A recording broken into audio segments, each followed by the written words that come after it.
You may have played poker, but playing poker in Texas is a different animal. This is the Texas Poker Podcast with Tyler and Clint.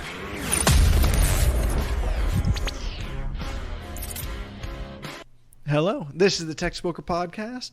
I'm Tyler. This is Clint. What's up, y'all? And we are back with episode 105. Episode 105. And for 105, we actually have something a little bit different that we did this podcast. So it was kind of a cool experience. Tyler, you want to tell everybody what we are up to? Yeah, we talked about it last episode, but we were coming off the session, or last week the session, that we actually played with one of the listeners who came from out of state, which was a first for us. Yeah, that was really cool. Matt from Tennessee, I mean, a shout out to him. Enjoyed playing with him and had a really good time over at Katy 101, as we always do at Katy 101. It's kind of interesting just because you have that kind of anticipation, or I mean, maybe even almost nerves whenever you meet somebody online, like when they're like, oh, I'm a listener, do you want to play? And I'm like, I don't know who's going to show up. I'm like, I don't know who's going to show up. I don't know if I want to be associated with this person. Is it going to be like some random crazy guy? I don't know, right? So I definitely had, I didn't even call it anxiety. Whenever I went on to his Instagram and saw he only follows the podcast and your personal Instagram, I was a little hesitant.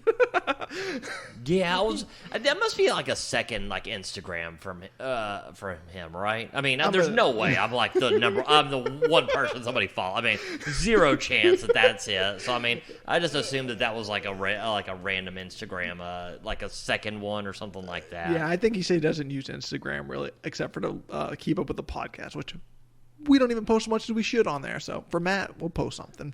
Well, there we go. Episode. I'm like, I couldn't even get to my message. I mean, I know, at 42, social media is not really my thing. So, although I guess there was a lot of 42-year-olds who it is their thing, but it is not mine. So, yeah, I have no idea how to go about that. Yeah, but it was pretty cool to, I guess I should have just assumed anyone who listens to our podcast, they definitely studied the game because Matt was pretty good. Oh, yeah, he made a lot of moves that I thought were pretty good. Actually, I'm going to get into one of a hand that was a three-way hand with me and him that was definitely different. Yeah, I mean, if anything, man, playing with him, I mean, really makes me want to get back and study a little bit harder because, I mean, he was definitely in there battling, and I was like it's easy to kind of get complacent with your game and just kind of do the same thing over and over again. But, having someone come who studies and is talking about different hands, different situations, really makes me want to get back in there and start. I mean, you act like we don't do that. We literally have a podcast where we talk about different hands, different situations every single week. Well, I mean, you do not tell me that you could get back into this, right? Well, get back into really grinding the studying, I guess. Yeah, you don't study near as much as you used to, right? Oh, 100%. I mean, it's one of those things where you start grinding more hours and then it takes away from the studying, which whenever you're winning is good, but I feel like it's easy to become complacent and just kind of fall into old habits, or might not even be good habits. But if anything, after that session, that really kind of motivated me to kind of get back after it a bit. Yeah, I've noticed me and you fall into different pitfalls. You fall into the pitfall a lot of where you just kind of stop studying and more playing and just not really paying attention to it. I get to the point where I'm either studying too many things, and it's kind of better just to study one thing, not one exact thing, but if you're studying too much, you kind of just overload on everything. And I think just, kind of focusing in is where I need to, where I guess, learn the best. Because I notice our pitfalls are very different. Yeah, I feel like you overcorrect and I just fall back into random old habits. But still, the session was really fun. Ended up having a pretty big winning session. Was talking a lot with you and Matt. Didn't take as many notes as I had normally would, but I did have one pretty interesting hand for you. Okay. Definitely. I've got a couple different, mine weren't hands, but more situations, but I'm definitely looking forward to seeing this hand. So I have pocket kings in the big blind. The whole table limps to me, But before it gets to me, the small blind makes it 10. Okay. What are you doing here? I just make it a regular raise to 30. Even with all those limpers behind? Because you're not really there. This is one where it's 3-bet pots. I don't really account for them that much because their ranges are so weak. I really want their money in there. And number 2 is it's not like they're priced in. They have $3. Once I make this 30, okay. Depending if there's a lot of limpers, I might make this 35, just because you could get a lot of action. So I think I probably do make this about 35 or so, but I don't go crazy with it. They're not priced in that much, and they're having such a weak range of not raising in any way, form, or fashion that for the most part I do want some of these limpers in there. I make it 50. Okay. Everybody calls. Well, it's killing my... Yeah, I know. I was thinking that. Yeah, killing my argument here. Everybody calls. I now have basically a pot-sized bet left in my stack. It goes to show how great poker is in Texas. Like, this is a perfect example of how great poker is when you can have limpers, people who could not raise at all, a ton of them, only could call $3. You make it 50 as a 3-bet, and you still get that much action. Really goes to show how great poker is, but go ahead. Everybody calls. Now I'm thinking, am I shoving every flop? Like, I only have a pot-sized bet. I don't know what I'm folding really to. But okay. So the flop comes deuce of spades, deuce of hearts, 9 of hearts. The small blind who had made it 10 now donked into me 55 with 200 behind.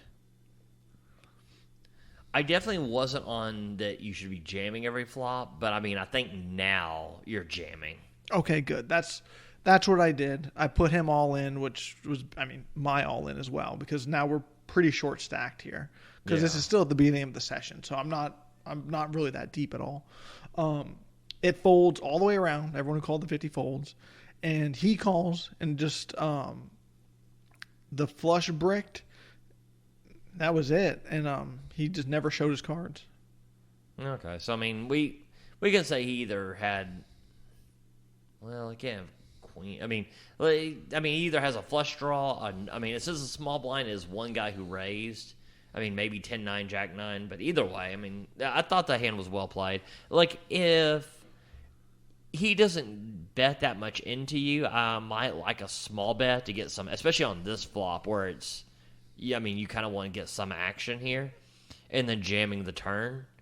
But once he bets 55, I mean, you can't really raise without being super pot committed, and I think a call would be a little too weak. So, yeah, I like how you played this. Thanks. I mean, that was basically the only... I thought that was just an interesting spot with all the limpers calling. Because I remember just thinking, like, am I going to be playing for stacks on the first hand? I mean, or the first hand I'm involved in? Well, how much did you buy in for at that point? 400. So, I mean, once you make it 50 and, was it 4 to the flop? It was like 6. I mean, that's what I'm saying. I don't know. I mean, it's very tough because, I mean, if you see an ace, I mean, even an ace, I'm kind of, I guess if you see an ace, you're kind of scared, you're kind of nervous here with 6 people. Because, I mean, people could limp like ace 4 offsuit and stuff like that. And just because they limp doesn't really mean they don't have aces in their range. Yeah, I mean, it could have been a super weird spot. Luckily, you got a really good flop for it. Yeah, no, I mean, like I said, that was just basically the most interesting hand. The other ones were just kind of, situations that didn't really involve any decisions. Ended up having a pretty big win with like just under $800 win. Oh, wow. That's a pretty damn nice win. For me on this, I mean, there was a theme of the session. There was one where it just limps to me in the big blind. I have 10-3 suited, and I'd obviously just check.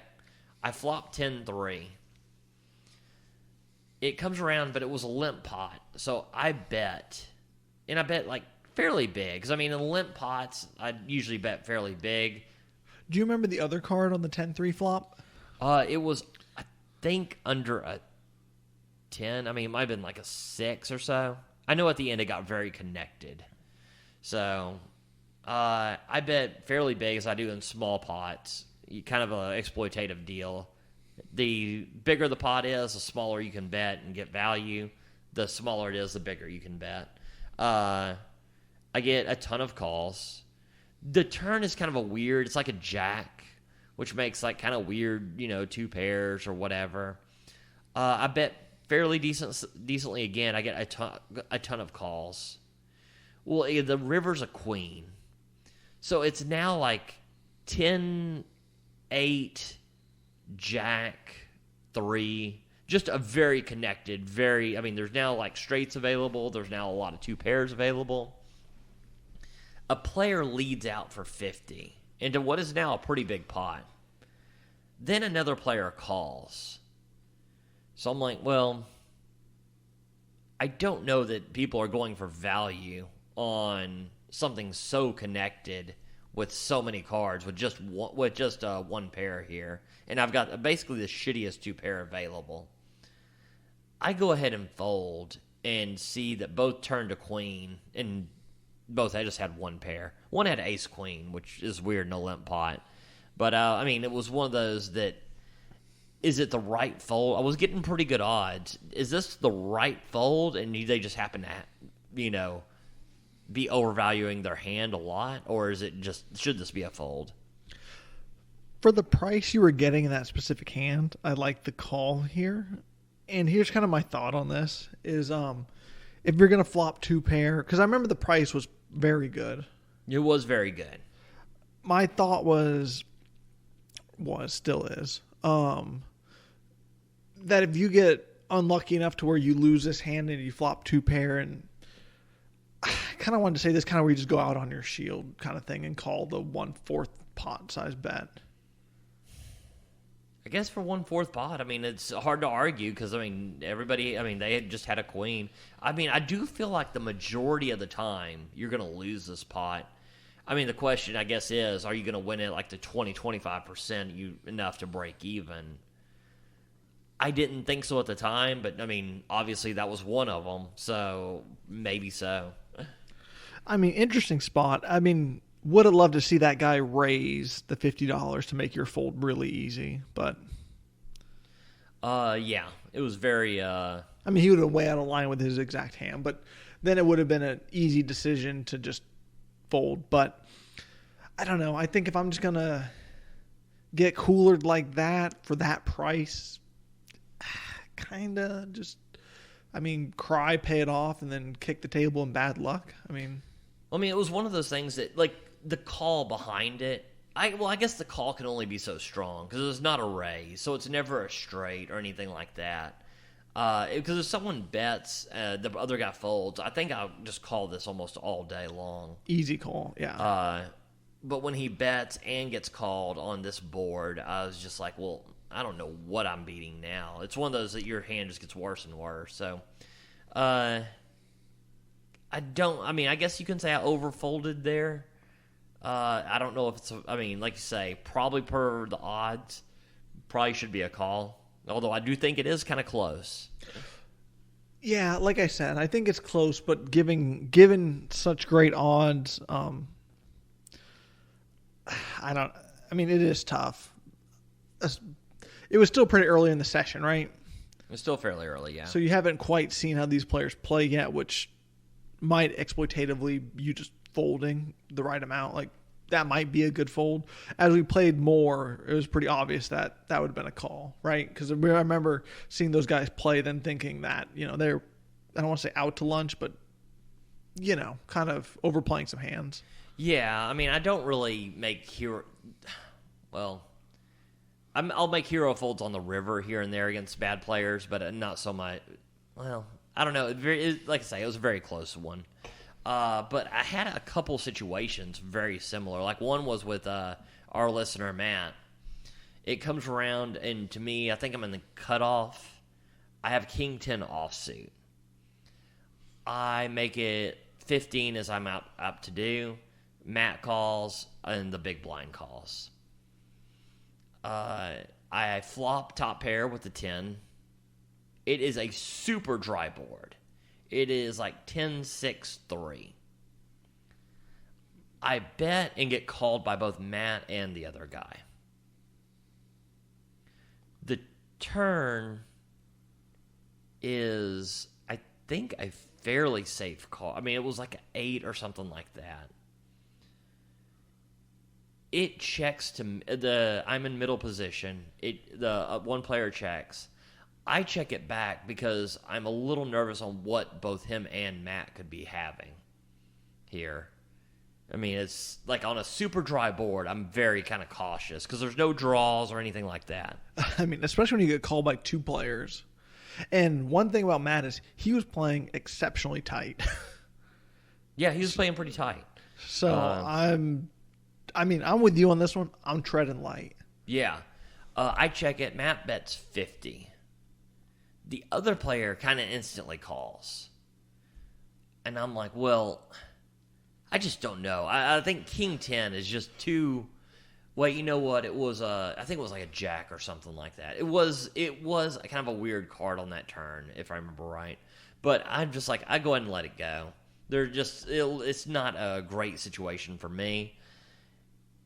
But I think it goes check on the river, or a bet. But either way, Matt shows down 10-7 for our top pair, lesser kicker for the win, and I overfolded again. So I was just overfolding this session a crap load, which I think against players of like the caliber of at Katy 101, I think is the right move. But I tell you what, I was giving up a lot of pots that day. Yeah, that was a well played hand by Matt. It wasn't an accident that he won that pot. You know how like sometimes they'll say, even if you lose, I like the reasoning, kind of how you play a hand, or your theory is sound. That you might not have won that time, but I think in the long run it was a good play. Matt's analysis afterward made me think that he obviously had thought it through, made that play knowing. I mean, he called your hand without seeing it, actually, which was interesting. That was just a well played hand by him to get that through. Yeah, like I say, and if he bets and the other guy folds, I think I do make the call there on that turn. But once that other guy calls, I just feel like it's just a little too strong to have 2 of those people in there. So, especially on, like I say, on non-draw heavy boards where I'm not certain where they could be having, I feel like a lot of 2 pairs and sets and stuff like that. But well, at least between them, I like this fold. I mean, okay, well, I'm glad you liked this one. Glad that I wasn't out to lunch on all these folds. I mean, on such a dry board, this one is a little concerning. I don't mind, not stacking off with second pair good kicker. This one I think is just one of those ones that how Matt played it, you're designed to lose. Well, that's good to hear. That's I mean, because you're calling this. I mean, we're just calling everything. Well, that's the thing. I mean, there's a certain point where like if you're not folding some of the better hands, then that means you're just giving value everywhere, right? Right. That's what I'm saying. So, Yeah. I mean, that's why I said I like how you played this one. The other one I would have liked to see a call with such good odds. This one, like you said, so dry. I mean, you just really got put in a pickle, and it was because he played it well. So, well, that's good to hear. I'm glad to hear that you didn't hate the fold, and let's say if somebody's going to win it, I'm glad it was him. yeah. I mean, better him than a random dude. So that was good. Pretty interesting, fun session. I really did enjoy that session. I did not win that session. I don't remember how much I lost. I mean, I went from card dead to making bad decision after bad decision. That is not going to end up in a winning session. All right. I got a hand for you. Okay. This is coming off the session we just played today. I have pocket sevens in the hijack, I believe. Whole table limps, not whole table, like 4 limpers. I make it 22. Must have been more than that because I got 5 calls. I was going to say, did you ever think, like, I do limp some small pairs here. Did you think of just over limping here? I will sometimes, but this just happened to be one where I don't know. I mean, this is a horrible theory where I didn't want to see it so multi-way, but, yeah, I mean, I mix it up. I'm probably 30 to 40% of the time am flatting in this exact spot with sevens, but this just happened to be one of the ones where I raised to 22. Okay, because I've started kind of over limping some of these hands because when you get called multiple ways, it's kind of a disaster, right? Yeah, I mean, especially if you're not deep enough to justify it. Yeah. Yeah. So I mean, but go for it. So I make it 22. I get 5 callers. Okay. Really hoping for a 7 here.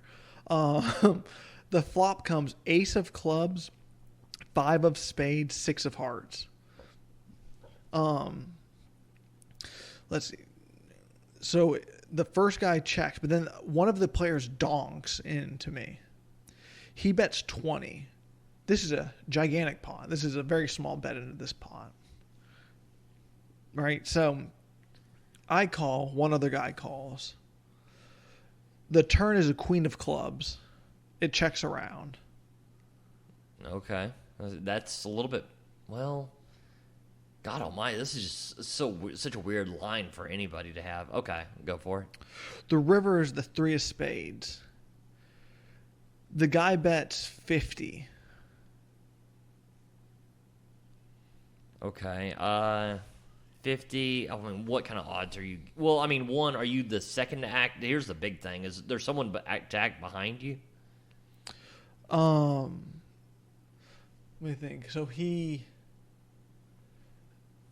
no. So the other guy he bets folded. 50. Someone folds. Yep. But 50 is not that much into this pot. But the board is ace of clubs, 5 of spades, 6 of hearts, queen of clubs, 3 of spades. I mean, once he checks the turn, I'm now thinking that maybe he doesn't have an ace here. But there's not a lot of bluffs that someone would just donk out and lead multi-way into the pre-flop raiser. I'm saying I'm folding here, I think. Because this is one of those that I will say, like, the line does not make sense just nonstop, and then I'll call, and they'll just randomly have something crazy. Like, I mean, will completely have bluffed and end up having, like, a queen or something. I call, and he has jack high. I mean, yeah, I guess it's a good call. Clint's like, I hate that play, and I hate you. Well, I mean, we just went over that. Like, just because the call was good doesn't mean that was good that time. Doesn't mean it's good in the long run. I will say, I think when he checks that turn, he doesn't have that many aces. But I mean, randomly betting into a bunch of people with just jack high. Did he have anything? Was it a flush draw or something? I think he had a straight draw to go with it. Okay, at least that makes some sense at that point. Well, good call.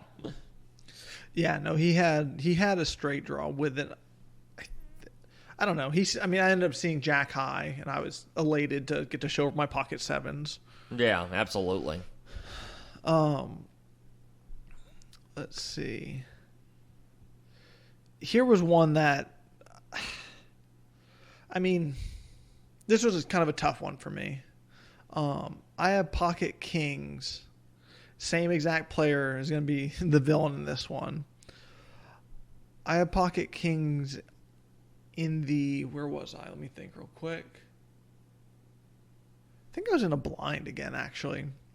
But I make it 45 pre-flop over, this is a 3-bet over this guy because he made it like 10 or something. Okay. So the original guy made it 10, one caller. I make it 45. Both call. The flop comes 9 of spades, 10 of spades, jack of hearts. Disaster flop for kings. disaster. I do have the king of spades. Then there's 2 spades out there. Yes. This is one that I'll probably check call maybe a bet here maybe. Guy donks 50 into me again. 50 into you? Yes. And you made it. So he bets about a third pot into you. Yes. 9, 10, jack. So you do have the gutter ball to the queen. You do have a backdoor flush draw. Someone could have like queen jack be doing this. Is there someone to act behind you? Yes. It might be a little too weak to just fold here. I mean, in all honesty, I don't hate a fold here at this point either. But I think it might be a little weak. I think I'll probably do call one street. I call, the other guy calls. God, I mean, this is now a disaster. Okay. The turn is the ace of clubs. The guy now bets 100. I mean, at this point, I'm done. Yeah, like I said, this one I did not like. I call the 100. Other guy folds. The river is a 7 of hearts.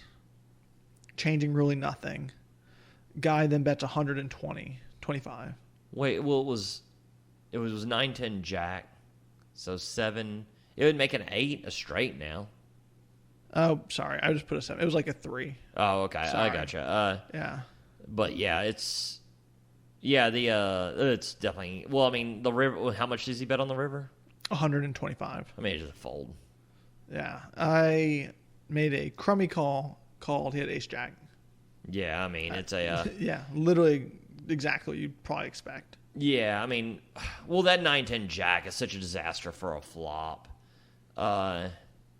Was it the ace of... If it was the ace of spades, I might peel one off on that turn. No, it wasn't. I put him on the same type of... don't have the notes, but I had already hero called him like 2 or 3 times on a bluff. Just Right. stone bluffs. And I basically just on this hand gave it all back. Which kind of a disaster. I mean, not kind of. Complete disaster. Yeah, I mean, like I say, it's a horrible flop. This would be a horrible flop heads up. I mean, it's a really horrible flop 3 ways. So it's I don't know. I mean, I don't mind peeling 1 on the flop and seeing, because there are a lot of cards that could kind of, I mean, if a spade comes, you're kind of like a random blank spade, like 3 of spades, you're actually now kind of battling a little bit. The queen obviously makes a straight. So I definitely don't mind peeling 1 on the flop. But, I mean, the minute that flop comes, I mean, you're just got to be super nervous about what's about to come. Oh, 100%. And this is like you and I always say. Like, this hand basically illustrates that, like, one hero call, even if you're right, sometimes will cost you money because then you want a hero call again. Oh, yeah. I used to be...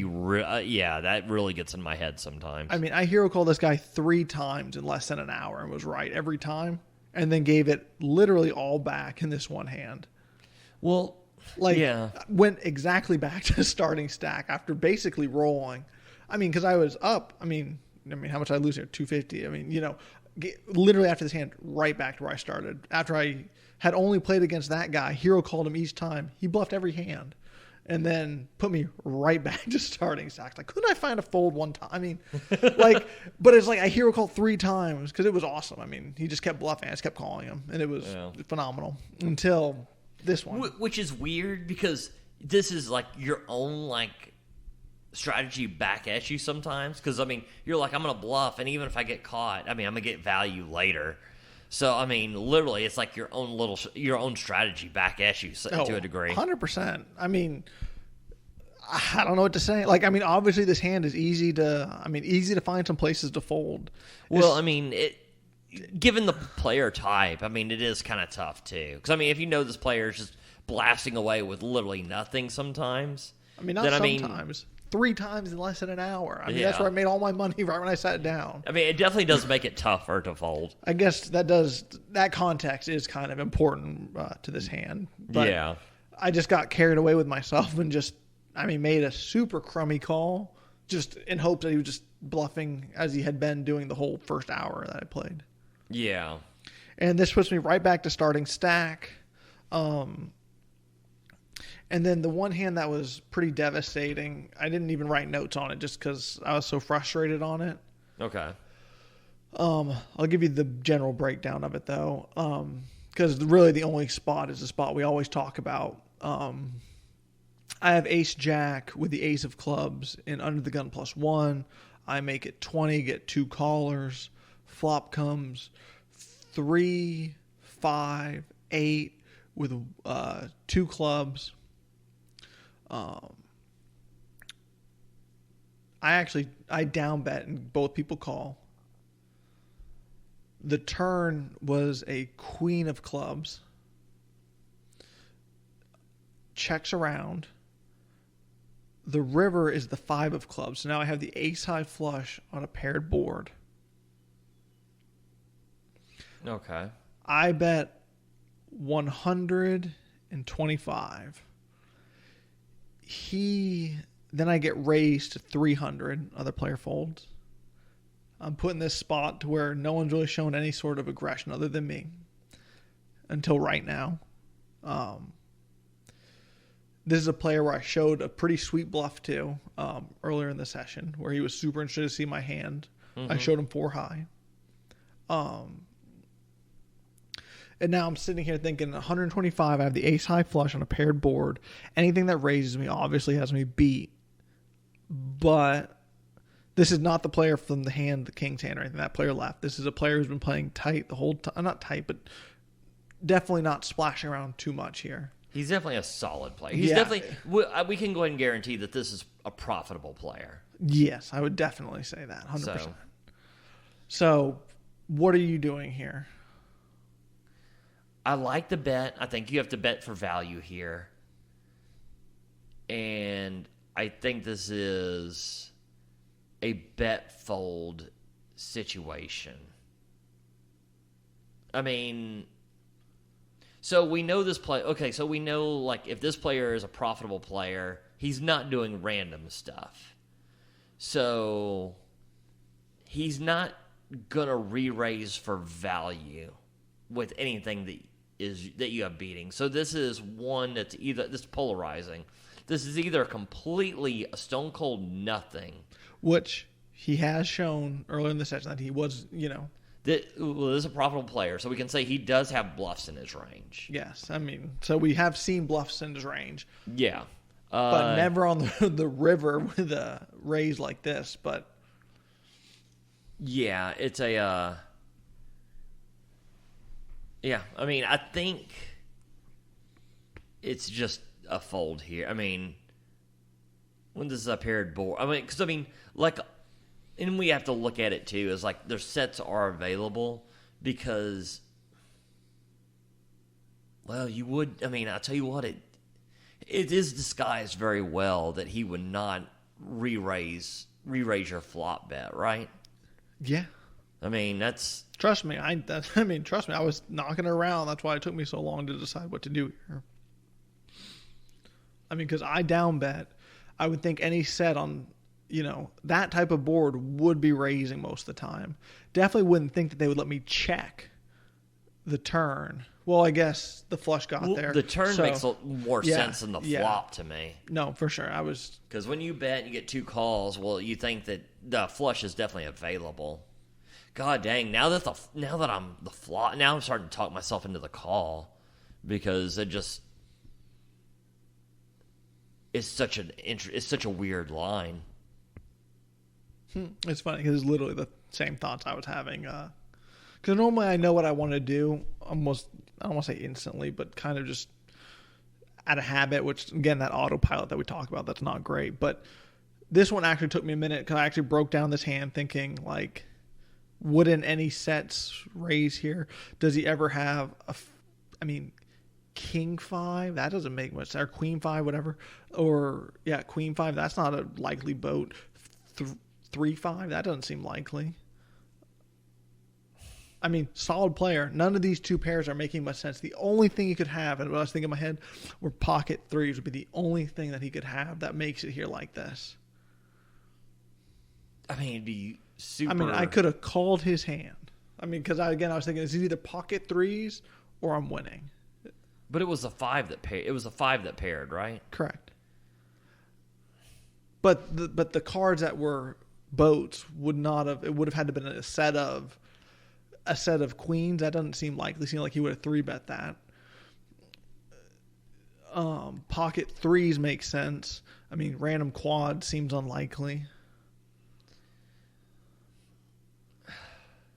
I don't know. I mean, when you first made the call, I thought should have been a spoiler. Easier fold. Oh God, yeah. Well, that's fine. I mean, we got to get to it at some point. Yeah, it was. But now, like looking, like I mean, going back to pre-flop. Okay, he would have pocket pairs in his range with your raise to ace jack. Then, like on the flop, I think a player like this would be raising most sets. That's also a thing. He was fairly intoxicated too. 100%. I mean, that comes into play. I mean, he's a really good player, but I mean, we've all been drunk and done like some. I don't know. I think I did not like the call when you made it. Now, as we're like talking about it, I think maybe you do have to make this call. It's funny because before we even started the podcast, you said you liked my king's call, and then when we recorded, you said you hated it. You gave me the wrong amounts when you were talking to me the first time. I think I gave you the right amounts. I think my notes weren't as good because I was tilted. Oh, okay. Well, at the amounts you gave me, like I did like the call because it was like a 10th pot size bet. But then it was, because you said 20 and then 50. It was, then on the podcast, it was 50 then 100.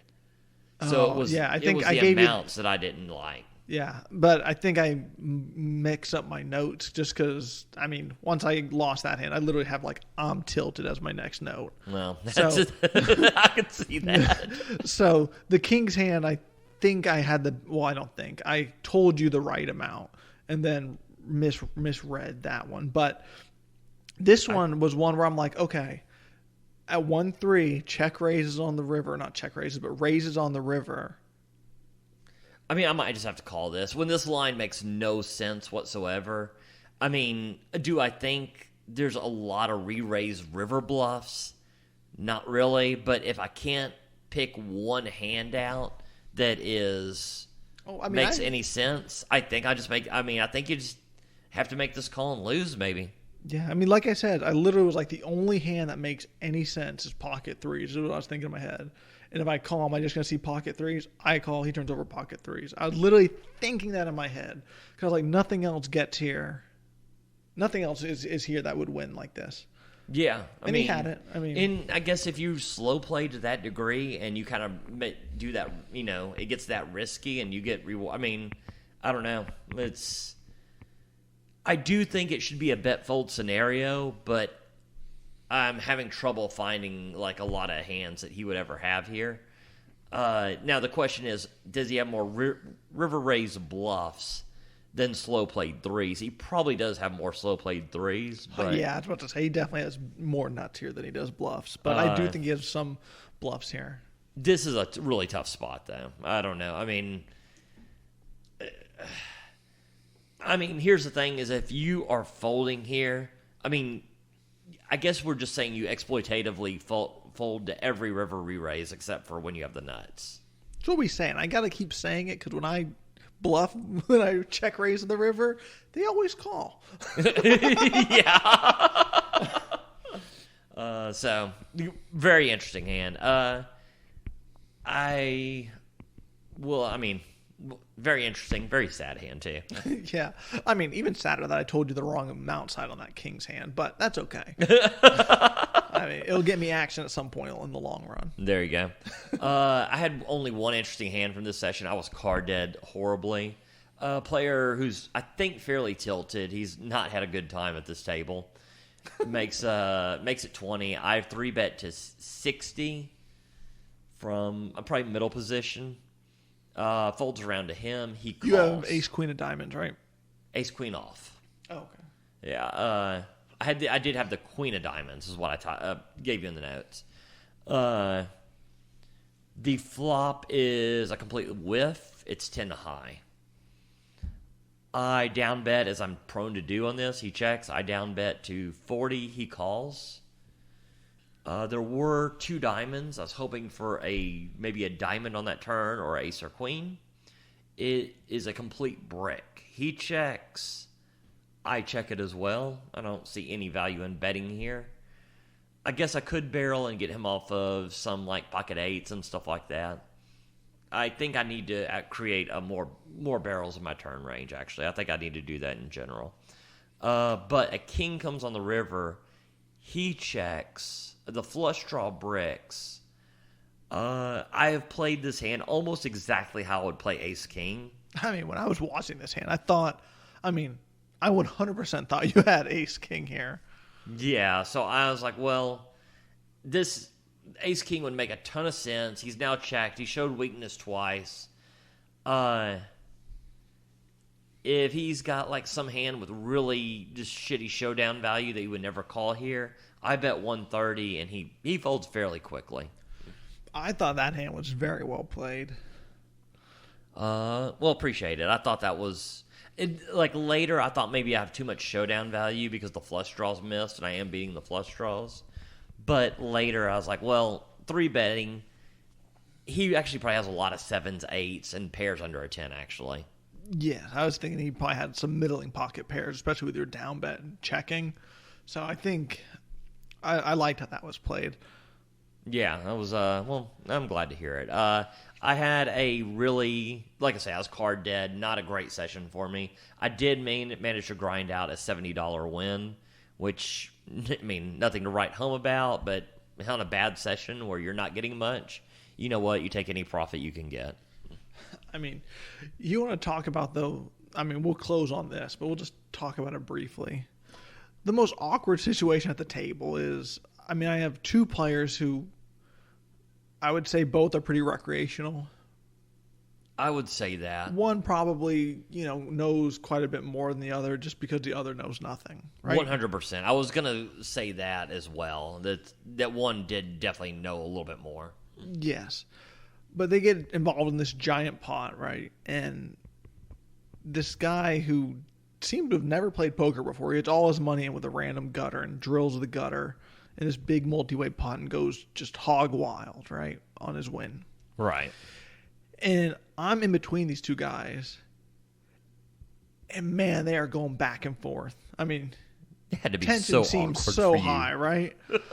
I mean, I was thinking well, guess who's not showing either of these guys a bluff? Because I feel like both of these guys want to hit someone. I mean, I think they want to hit each other, but I think they will settle for me if I get too crazy here. Oh, God, I'm going to pull you. I'm like, that would be so funny if you got in the crossfire. Yeah, but, I mean, man, how weird, like, with a player who's obviously like a VIP, right, putting in all their money with the gut shot, just, you definitely want that player. I mean, you kind of want both players, but, man, it's like, what line do you let them cross? Well, I guess he doesn't even care about keeping the other player in, right?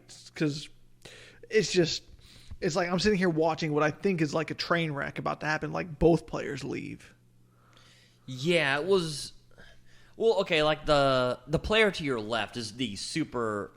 I don't know about he's not really bought in for enough for I would consider VIP, but he is definitely, now that he's won chips, he's definitely, his VIP scale's now way higher. Yeah, okay, that's probably the best way to describe that, yes. Yeah, it's but he is winning, but he's doing it in just he was being very aggressive without he wasn't cussing anybody out. He wasn't doing anything. But even, the pot you were in with him, he raised you to 100 and kind of stared you down. Not in, a weird, a very weird stare down in which you called and you were good. It's but, he was being very aggressive, talking shit, massive shit whenever he won anything and all that. And the other, but you kind of want that player at the table. He's super bad. He's now got chips in front of him, and he's like, well, that guy tried to bluff me, and he can't bluff me. And the guy's like, well, I had a set of queens. I'm like, and then starts going at him. I'm like, that's when I realized that they were both fairly recreational, because it was like this player, I mean, you can let him talk shit, good, say nice hand, and you know what? They're paying money to be at that table because they're always losing in the long run. Just call it good. I mean, I would have told him, even if I had the set of queens, that, tried to bluff him and do it again, too. Yeah, no kidding. Be like, I'll get one through. Yeah, I mean, but it was just such an awkward thing because it was like both players you wanted. I mean, one player you wanted more than the other at that table, but it was just so awkward being right in the middle of it. I mean, tensions couldn't have been higher. And it was great seeing you right in the middle of it, between them. Right dead center.